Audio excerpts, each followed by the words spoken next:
architect, and he's held his degree from Melbourne University for over 50 years. He's completed projects in most states of Australia, as well as Bali, Malaysia and Vanuatu, where he currently has 3 houses under construction. He's always had a passion for the environment, and having worked pretty closely with David in the climate and energy realist over the last 12 months, I can tell you that he is one of the most passionate, one of the most committed climate and energy realists that I know. He's very much a fan of energy efficient construction, but he's absolutely dismayed at the fabricated and unscientific premises of the Intergovernmental Panel on Climate Change. That's the IPCC, if you've heard that acronym. He's studied every aspect of this false ideology, both scientific and political, for over 26 years now, and is a founding member of the growing Climate and Energy Realists of Queensland group. Over the last 5 years, he has written many science-based opinion pieces and has lectured various groups, adding to the truth whenever he gets the chance. And he remains passionate about making a difference. And once you've heard from him tonight, we'd love to get this message out that David has to share with us to a much, much wider audience. So if you know any groups that would love to hear from him, please come and have a chat to us. Please would you help me to welcome Mr. David Denham.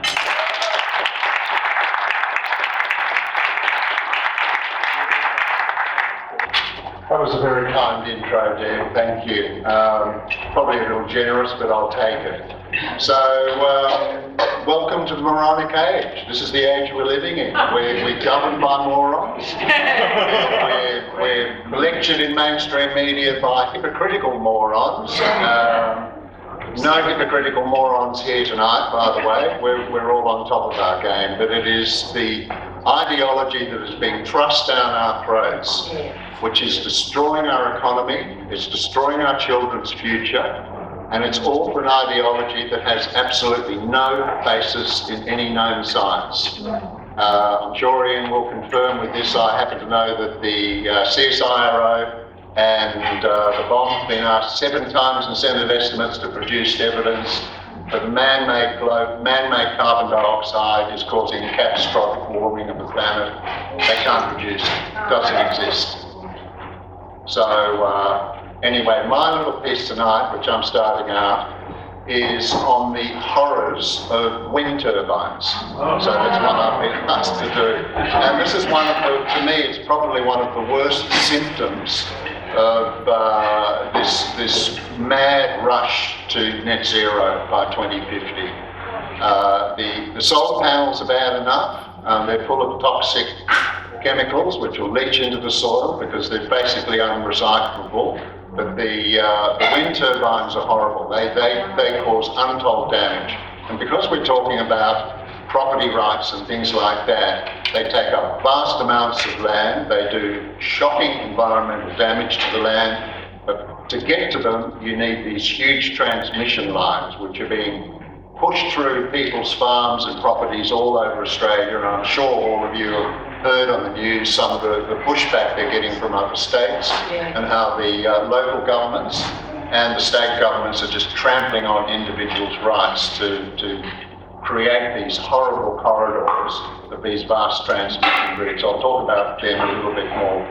But just to fill in a little bit of the statistics, currently I'm reading most articles assume or are saying that in order to get to 2050, we're going to need to increase our generating capacity by 40 times that we have now. 40 times. That's going to be 3 terawatts of power, which is 3,000 gigawatts, which is a normal. That's 40 times what we're producing currently. As part of that, they're saying we'll get there, and although I'm talking about turbines, I'll put a little bit of stuff in on the solar panels because they're also just as bad. So we'll need 1.9 terawatts of solar panels because they're quite easy to install. That's 1,900 gigawatts, and that will create 80 metric tons of waste when they're finished. That is 4 million solar panels. That's 425,000 solar panels installed every single day. It's impossible. They can't do it. But that is what we need to install to get to net zero. We would then also need a combination of pumped hydro. We would need. They're saying in this report, they're saying we would need batteries, which are absolutely useless. My son lives in Adelaide, and they've got a $1 billion array of Tesla batteries there. The power grid was getting a bit slow around peak time one day. They switched on the batteries, they lasted for 10 minutes. And they're massively expensive, so absolute waste of time. They're also talking about hydrogen. I've studied the hydrogen. I don't know how. You can get hydrogen to work, but not cost effectively and not without producing vast amounts of carbon dioxide. It's an absolute furphy, it's a waste. But don't tell that to Twiggy. He'll take the $1 billion and stick it in his pocket quite comfortably. I can't stand that man, I'm sorry.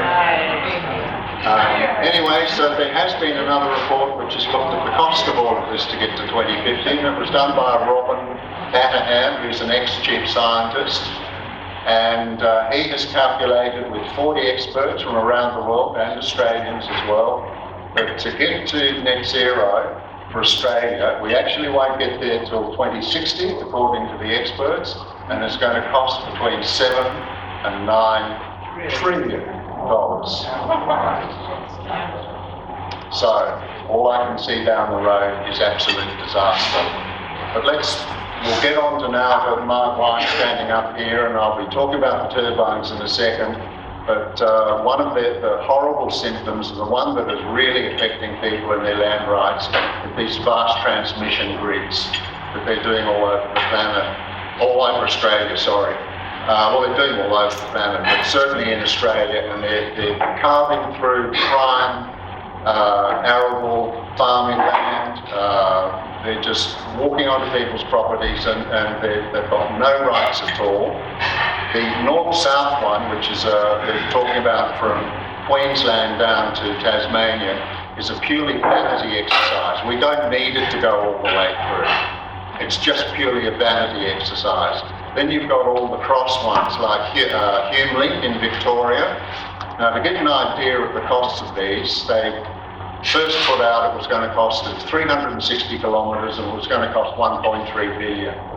Now the figure is up to 2.3 billion to 5 billion. And once the unions get involved, you know which end it's going to be, don't you? It'll be 5 billion plus. But if it's 5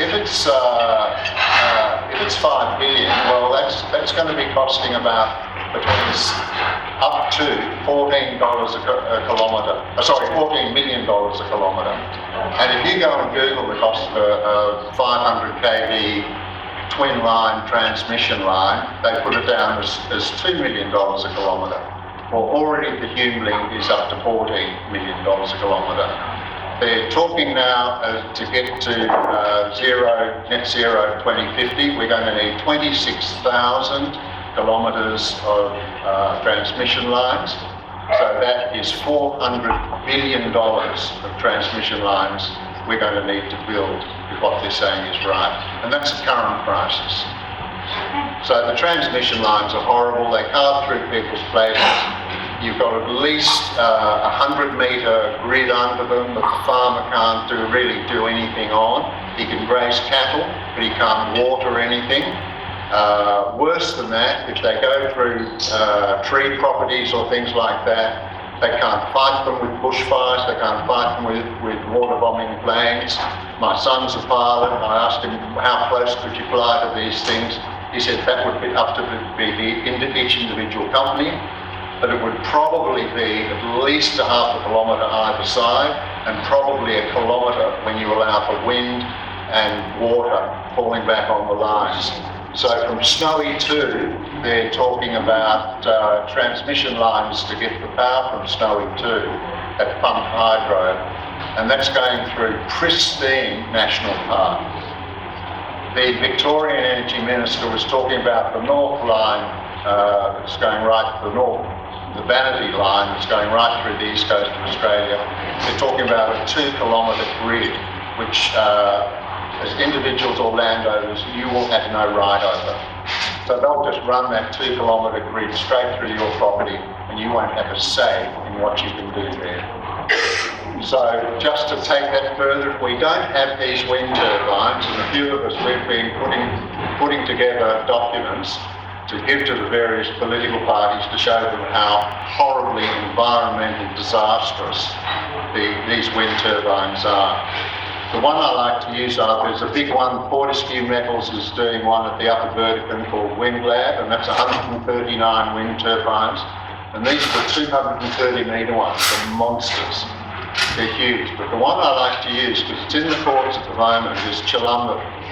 Chilumban is just south of Ravenshoe in northern Queensland, and it's in the courts, and I think we should make it the place that all Greens who really care about their planet in this country go and fight for. It's an absolute monster. It's through pristine 13,500 hectares of pristine wet tropical rainforest, which is becoming rarer and rarer in this country. It's magnificent stuff. And they're going to they started at 96, then it went to 93, it's now to 86 turbines they're talking about using that. They say they're only going to use between 1,200 and 1,500 hectares of that pristine wilderness. But they've got to have you ever seen them try and carve those blades around countries? You need 2 semi-trailers on them, they can't go around corners. All of these turbines have to be on the tops of the hills. So to get there, they've got to carve a road up the side of these hills and then flatten the top of the mountain or the hill with using TNT, blowing the top of the mountain off and creating these roads to get up. Even on the flat, they're going to be a minimum 70 metres wide. So what is that going to do for the wildlife in that area? It'll absolutely decimate it. They've already found that there's a couple of the main apex predators who are going to be affected is the red goshawk, which is endangered, and also the Mart's fowl. They will suffer badly and they're both endangered. And then you get to the stuff on the ground, there's a lot of them. There's a magnificent brood frog and there's the spotted-tailed quoll. Now what happens when you put these roads in, those little animals can't cross the roads because they're not under any foliage or any cover, so the predators will take them, so it will destroy them. The worst thing that it affects though is and this is a little known fact, is the raptor species. So we've got the spectacled flying fox and the greater northern glider, who are both very highly sensitive bats, and they are so important to the environment because they spread foliage through eating the pips and things like that and the seeds and spreading them over the country. They're like bees but on a grander scale, and they are essential to the ecology of our planet. And what is not known, in Victoria for example, over 40,000 bats are killed every year. And in Queensland, we have a greater density of them. By the time they do all of these wind farms that they're planning to do up our ridges all the way from basically Brisbane up, it's going to be hundreds of thousands of bats that will die every year. What is not known is how they die. People think, oh, they fly into the blades. Well, they don't.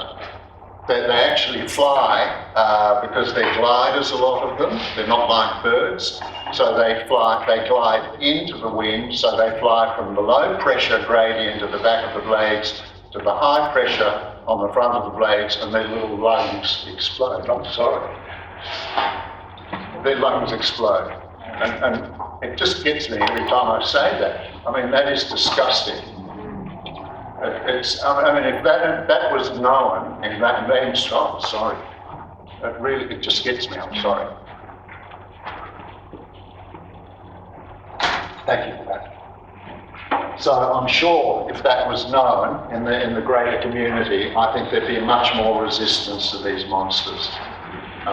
You've got in America, in the USA, for example, the hoary bat, which is a prime, it's a beautiful bat and essential to the American ecology, and 125 of those are killed every single year.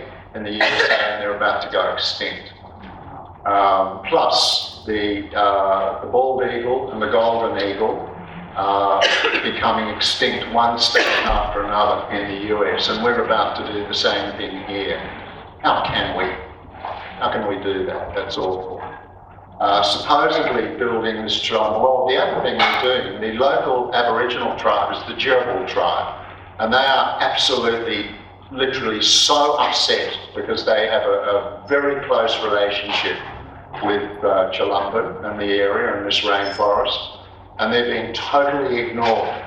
I mean, the Labor governments will go ahead and give us the voice, but they just ignore it. They've got one member of the tribe who's actually employed by the company who's going to be building it.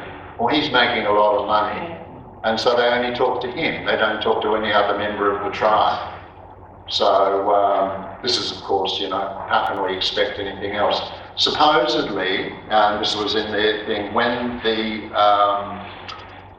Chilumban turbines are up, it'll save 17 million tonnes of carbon dioxide over a 30-year lifespan. So the blades would definitely be replaced in that time. So you would have to, another full set of blades would go in.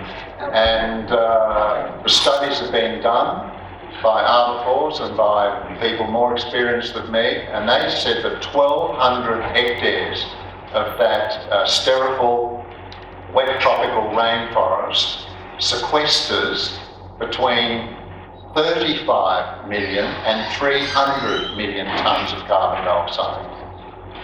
So you're saving 17 million, but you're cutting down trees that are going to potentially sequester 300 million, plus the annual photosynthesis from all of those trees.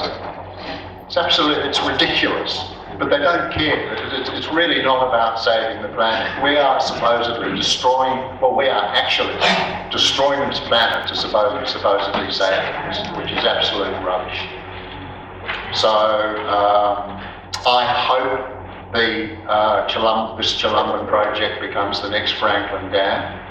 It's what we need to do, and because without the turbines, if we can go back to, as say, the Liberal Party is proposing, go back to maybe using the super efficient coal-fired power stations with nuclear at the end, at least that will get them through the bullshit. But it is a path we can take which is not going to require these horrible turbines and not going to require the transmission lines which service them. So, yeah, that's the main bit with the lines. One of the other things that is not often known about these turbines is that their blades are made with various kinds of plastics and things like that, and also carbon fibre. 2 minutes to go? Actually, 28 seconds. 28 seconds, I'll be very quick. They give off a product called, which is the hardener in the plastics, called Bisphenal A, and it is banned in many countries around the world. And it is blasted off the blades by hail, by wind, by rain, and it drops down onto the ground and goes into the water table. And it has been found that 1 kilogram of bisphenol A will actually make 10 billion litres of water undrinkable. And in France, as we speak, and I'll just finish with this, in France and in the USA, they've got court cases all over the place. People that are living near some of these farms, and particularly the Siemens factories in France, they're having children born with deformities. Chickens are being born without eyes and yolkless eggs, and there is a real problem with the stuff coming off these horrible wind turbines. So wherever you get the chance, please spread the word. Research it yourself, go and Google Chilumban, see all the articles, sign petitions, do whatever you can, talk to your local member, and let's see if we can get these horrible wind turbines banned, and then we won't need the transmission lines cutting through all these people's properties. Thank you very much.